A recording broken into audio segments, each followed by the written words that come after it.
नमस्कार दोस्तों, मैं हूं भूपेंद्र सिंह और देख रहे हैं आप एक्सप्लोरर चैनल।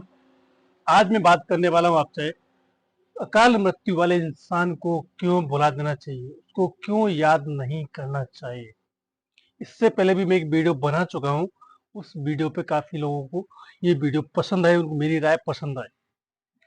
अगर कोई किसी के भी घर से किसी की भी अगर काल मृत्यु हो जाती है तो उसे क्यों याद नहीं करना चाहिए, क्यों उसको भुला देना चाहिए, उसकी चीजों को क्यों नहीं घर में रखना चाहिए, उसकी चीज़ों को घर में रखने से क्या हानि होती है, उसके सामान को यादों के तौर पर रखने से घर में क्या होता है। जो इंसान अकाल मृत्यु मर गया बगैर अपनी ज़िंदगी जिए, अपनी ज़िंदगी की आयु से पहले वो इंसान मर गया, ऐसे इंसान की चीज़ों को क्यों घर में नहीं रखना चाहिए, ऐसे इंसान को क्यों याद नहीं करना चाहिए, ऐसे इंसान की फ़ोटो घर में क्यों नहीं लगाना चाहिए। इसके बहुत सारे साइंटिफिकल रीज़न्स हैं, जो हर किसी के घर में आपको देखने को भी मिलते हैं और हो सकता है शायद ये चीज़ें, ये एक्टिविटीज़ आपके घर में भी हो रही हों। पहला बात पहली बात, आज के समय में हम कितने भी मॉडर्न क्यों ना हो जाए, कितने भी पढ़े लिखे क्यों ना हो जाए, हम लोग क्या करते हैं, अपने किसी भी इंसान अगर मर गया, अगर वो इंसान जवानी मर गया, उसकी अस्थियों को हम गंगा जी में नहीं प्रवाहित करते, उसकी अस्थियों को नदी में नहीं बहाते, उसकी अस्थियों को हम वहीं शमशान घाट में छोड़ देते। एक कारण होता है अकाल मृत्यु वाले इंसान की आत्मा भटकने का। काफी लोग इंसान को तो जला देते हैं पर उसकी अस्थियों को गंगा जी में नहीं बहाते, उसकी अस्थियों को नदी में प्रवाहित नहीं करते। इस वजह से भी उस इंसान की आत्मा भटकती रहती है, क्योंकि उसको मोक्ष नहीं मिलता। इस कारण एक होता है, अगर कोई इंसान एक्सीडेंट से मर गया, या इलाज के टाइम पे मर गया, या फांसी खा के मर गया, या जहर खा के मर गया, ऐसे इंसान की आत्मा तीव्र तरीके से विचरण करती है इस धरती पर, लोगों को वो नुकसान पहुंचाने की कोशिश करती है, क्योंकि ऐसे इंसान को नहीं पता होता है वो अकाल मृत्यु से मर गया, उसको नहीं पता होता है कि वो क्यों मर गया। और ऐसे इंसान की जो आत्मा है, वो आत्मा एक नए शरीर की तलाश में रहती है।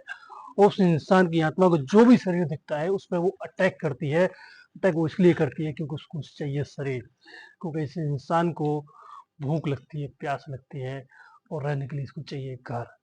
वो चीज़ें उसको नहीं मिल पाती। एक ये भी कारण होता है भटकने का आत्मा को। जब ये चीज़ें नहीं मिलती हैं तो इंसान सीधा जो आदमियों को, लोगों को परेशान करना चालू कर देता है। उसके बाद अगर हम उस इंसान को हम बार-बार याद करते हैं, बार-बार किसी चीज़ पे, किसी सम्मेलन में, किसी समारोह में, किसी फेस्टिवल में उसको याद करते हैं, तो ऐसे इंसान की आत्मा सुन लेती है। वो आत्मा हमारे घर में एक्सेस करने लगती है, घर में जगह ढूँढने लगती है रहने के लिए। अगर हम उस आत्मा को जगह नहीं दे पाते, स्पेस नहीं दे पाते, तो ऐसी आत्मा हमारे साथ दुर्व्यवहार करने की कोशिश करती है। वो अपनी प्रेजेंस फील कराने की कोशिश करती है। कभी हो सकता है कि आपको घर में डरा भी दे रात के समय, हो सकता है कि आपके घर से किसी चीज़ की आवाज़ आने लगे, हो सकता है कि आपको स्वप्न में भी दिखाई देने लगे। अगर ऐसा कोई इंसान मरता है अकाल मृत्यु में, एक्सीडेंट से या इलाज के टाइम पे, या जहर खा के, तो ऐसे इंसान की जो चीज़ें हैं, कपड़े, कभी घर में नहीं रखने चाहिए। उस इंसान की कुछ करीबी चीज़ें वो घर में नहीं रखनी चाहिए। ऐसी चीज़ों को दान कर देना चाहिए। दान भी एक जगह नहीं करना चाहिए, दान अलग-अलग जगह करना चाहिए। ये कुछ चीज़ें, कुछ कपड़े उसके रह गए, तो एक वो सारे कपड़े एक इंसान को नहीं देने चाहिए, क्योंकि वो एक आत्मा उस पर अटैक करेगी। इससे अच्छा है उन कपड़ों को 3 से 4 जगह जाके डिवाइड करें, बाँटें, और उस आत्मा कन्फ्यूज़ हो जाएगी, उसको जाना किसके पास में है। ठीक है? ये उस आत्मा से बचने का तरीका है। दूसरी बात, वो इंसान अपने जीवन में कुछ ऐसी चीज़ें लेके आया होगा जिससे उन्हें मोह प्यार होगा। ऐसी चीज़ों को या तो पानी में प्रवाहित कर देना चाहिए या जला देना चाहिए, क्योंकि वैसी चीज़ों को घर में सँभाल के रखना नहीं चाहिए। ये हो गया। अगर कोई अगर कोई अकाल मृत्यु मर गया है, तो ऐसे इंसान की आत्मा अपने घर में, खासकर जिस घर से वो ताल्लुक़ रखती है, उस घर में ज़्यादा एक्सेस करने की कोशिश करती है, रहने की कोशिश करती है। अगर उस पे हम ध्यान नहीं दे पाते, तो वैसी आत्मा अपने घर में लड़ाई, झगड़ा, कलेश हो सकता है आपके बिजनेस में भी लॉस करने की कोशिश करे, क्योंकि जिस घर से वो मरा है उस घर का कोई एक आदमी, कोई एक इंसान उसको दिन रात याद करता है। वो आत्मा को महसूस भी होता है, दिखाई भी देता है और सुनाई भी देती है चीजें उसको। तो इस कारण भी वो आत्मा उस घर को छोड़ के नहीं जा पाती। अगर ऐसी आत्मा किसी घर में असिस्ट नहीं करती तो किसी न किसी घर में जाके असिस्ट जरूर करती हैं।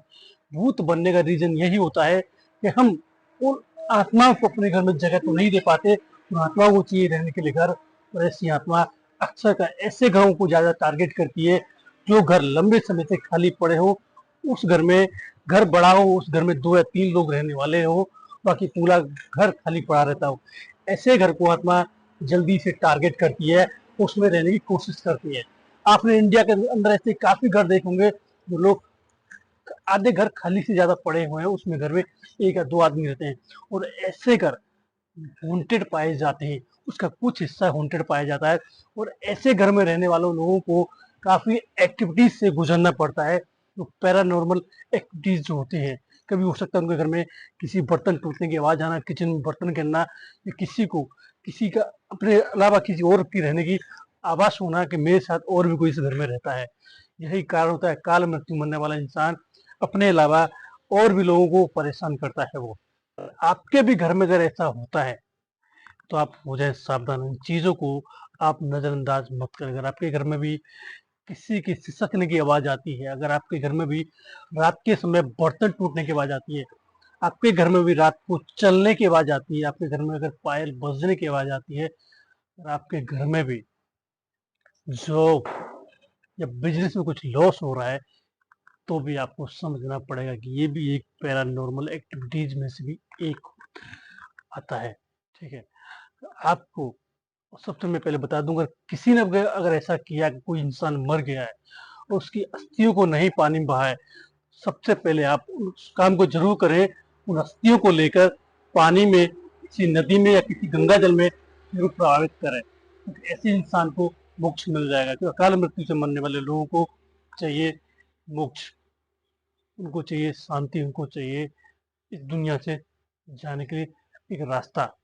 ऐसे लोगों की आत्माओं को एक रास्ता नहीं मिलता, और रास्ता दिखाना आपका काम है। तो वो आत्मा जब तक भटकती रहेगी, जब तक उस दुनिया से नहीं चली जाती। अगर आपके भी घर में अगर ऐसा होता है, कोई मरा है, तो उसी आत्मा को आप जल्दी से जल्दी विदा करने की कोशिश करें। कि आत्मा विदा होती है, ऐसी इंसान की आत्मा को विदा करने के लिए आपको एक हवन पूजा करनी पड़ेगी, पंडित से बात करनी पड़ेगी, और ऐसी आत्मा जल्दी से जल्दी विदा करने। क्योंकि ऐसी आत्मा आपको तो हॉन्टेड कर ही रही है, आपके साथ साथ दूसरे लोगों को भी वो आत्मा इफेक्टेड कर रही है। तो ऐसी आत्मा को बचना चाहिए, क्योंकि वो आपके साथ साथ दूसरे लोगों का भी नुकसान कर रही है। वो बच्चा कैसे जाए, सांत्वना में बता देता हूँ। तो किसी के घर में एक अकाल की मृत्यु किसी घर में हुई है, वो घर हॉन्टेड लग रहा है आपको, कि लग रहा है कि आपके अनुसार किस घर में कुछ है जो हमारे अलावा भी रहता है पर हमें दिखाई नहीं देता। हमारे अलावा भी रहता है, उसकी मौजूदगी आपको प्रेजेंस फील होती है। इसी आत्माओं से बचने का एक ही कारण है। एक कारण के अलावा मैं आपको 4 ऐसी चीजें बताऊंगा जिनसे आप बच सकते हैं। पहला, नंबर 1, ऐसा अगर आपके घर में है तो चेक करने के लिए पहले आपको लेमन लेना पड़ेगा, नींबू लेना पड़ेगा। जिसको लगता है, महसूस होता है, तो उस नींबू को, एक नींबू लेना, फ्रेश लेमन लेना, उस लेमन को उस इंसान के ऊपर 7 बार उछाल के उसके तकिए के नीचे रख देना, पिलो के नीचे, रात को सोते समय। सुबह अगर देखते हैं, नींबू निकाल के देखेंगे तो नींबू के अंदर एक ब्लैक डॉट्स अगर उसके अंदर आते हैं, तो सोच लेना कि उस इंसान को वो हॉन्टेड आत्मा दिखाई दे रही है, उस घर को भी हॉन्टेड कर रही दे रहे। क्योंकि एक बात आपको और याद रखनी पड़ेगी, अगर एक आत्मा आपके घर में रहती है तो वो आत्मा काफी आत्माओं को अपने घर में असिस्ट करने की कोशिश करेगी। ठीक है, वो आत्मा काफी आत्माओं को भी लेके आ सकती है। क्योंकि जैसे जिंदा लोगों के लिए हम पैरानॉर्मल हैं, तो मरे हुए लोगों के लिए भी हम पैरानॉर्मल हैं। हम उनके लिए भूत हैं तो वो हमें भूत समझते हैं। ठीक है, ये बात भी आपको समझनी पड़ेगी आपको। अब इससे बचा कैसे जाए? अब बचने के लिए आपको डेली सॉल्टेड वाटर से अपने घर में पोछा लगाना पड़ेगा, छिड़काव करना पड़ेगा। नंबर 2, डेली आप अपने मंदिर में पूजा करते हैं शाम को, सुबह, तो डेली उस पूरे घर में उस दीपक की धूनी दें और अगरबत्ती का भी धूनी दें। क्योंकि आत्मा को घर में कभी भी पूजा पसंद नहीं आती, कभी भी आत्मा को पॉजिटिव माहौल पसंद नहीं आता। पूरे घर में कोशिश करें लाइट चालू रहे, हर घर में शाम को जितना भी आपका घर बड़ा बना हुआ है, उस हर घर के कोने में 1 घंटा कम से कम लाइट जलनी चाहिए, उजाला होना चाहिए, चाहे वो दीपक हो, चाहे कोई लाइट चालू करते हो। तीसरी बात, शाम के समय पॉजिटिव माहौल बनाने के लिए आपको डेली हनुमान चालीसा का पाठ करना पड़ेगा। गाने चला कर नहीं, खुद आपको हनुमान चालीसा पढ़नी पड़ेगी और जोर-जोर से पढ़नी पड़ेगी कि आपकी आवाज़ पूरे घर में सुनाई देनी चाहिए। इस तरह से आपको हनुमान चालीसा पढ़नी पड़ेगी। चौथी बात, आपको फूलदार कीले आती हैं, 4 फूलदार कीले लेके आएँ और उनको हनुमान जी के मंदिर में जाएँ, उन कीलों पे हनुमान जी के पैरों की चरण धुल लें। जितने भी गेट हैं आपके, उन गेटों पे एक कील ठोक दें। जितने भी आपके घर के वेंटिलेटर्स के जंगले बनाए हुए हैं, उन जंगलों में एक कील ठोक दें। आपकी पूरी छत है जो, छत के चारों कोने में एक कील ठोक दें, जिससे कि आपके घर में नेगेटिव एनर्जी अंदर नहीं आएगी, ना ऊपर से आएगी, ना जंगले से आएगी, ना गेट से आएगी। उसकी हो जाएगी पाबंदी। चौथी चीज़, अगर इस सब से भी कभी काम ना चले तो आपको करना पड़ेगा एक काम, जो भी अगर आपको लगता है कि आपके घर से अगर ऐसा कोई आदमी है जो आपको परेशान कर रहा है, तो आपको उसकी एक-एक चीज़ जो खरीद के लाया हुआ है वो, मतलब जिस चीज़ में उसका लगाव था, मैं बात नहीं कर रहा हूँ सोना-चांदी, धन की बात नहीं कर रहा। मैं बात कर रहा हूँ उस चीज़ की जिस चीज़ से उसको लगाव था। जैसे किसी न किसी इंसान का किसी न किसी अपनी चीज़ से एक लगाव होता है। हो सकता है उसकी बाइक हो सकता है उसका कुछ बेड हो सकता है, उसके कुछ कपड़े हो सकता है, कुछ ऐसी वस्तु हो जो घर में सजाने लायक हो। उसकी सारी चीज़ों को इकट्ठा करें और या तो पानी में फेंक दें या उनको जला दें, उनको किसी को देना मत। तो इस चीज़ से बच सकते हो। तो अकाल मृत्यु मरने वाले के इंसान की आत्मा किसी एक वस्तु में असिस्ट करती है, एक वस्तु में रहती है वो। इस चीज़ का आपको पता जब चलता है, जब आप बहुत ज़्यादा आपके घर में होने लगता है और आप जाते हैं तांत्रिक बाबाओं के पास, मौलवियों के पास। ये लोग सिर्फ़ आपको ठगने के अलावा दूसरा काम नहीं करेंगे आपकी ज़िंदगी में। इन चीज़ों से सिर्फ़ आपको ही निकलना पड़ेगा। निकलने का तरीका मैं आपको बता दिया। दोस्तों ये था मेरा ब्लॉग जो आपको मैं जागरूक करने के लिए बनाया। ये फैक्टेड बात है, ये रॉन्ग बात नहीं है, सही बात आपको बताया। मेरा वीडियो अगर आपको अच्छा लगा तो मेरे चैनल को सब्सक्राइब करना, लाइक करना। फिर आपसे मुलाकात होगी अगले ब्लॉग में। दोस्तों हर हर महाकाल।